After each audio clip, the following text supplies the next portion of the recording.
Hello जय श्री राम, राधे राधे, जय श्री राधे कृष्णा सबके भाई। कर क्या रहा है?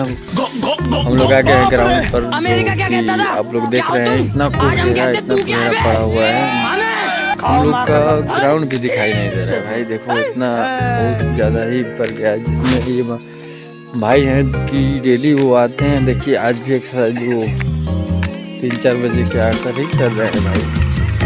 आप नजर आ रहे हैं। वाह, ये गाना कितना अच्छा बजाते हैं ये।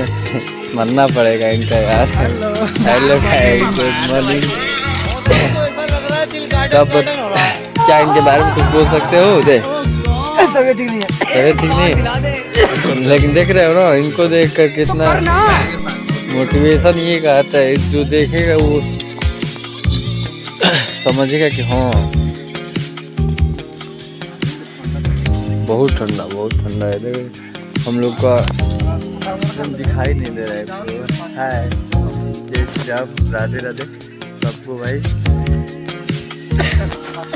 कॉलेज है कि जो कि एकदम समझ में नहीं आया, कोई तरफ है। लेकिन ये साला कर क्या रहे हैं? नहीं दिखाई दे रहा। बाप रे! अमेरिका क्या कहता था? क्या हो तुम? आज हम कहते तू क्या है बे? खाओ माँ कसम।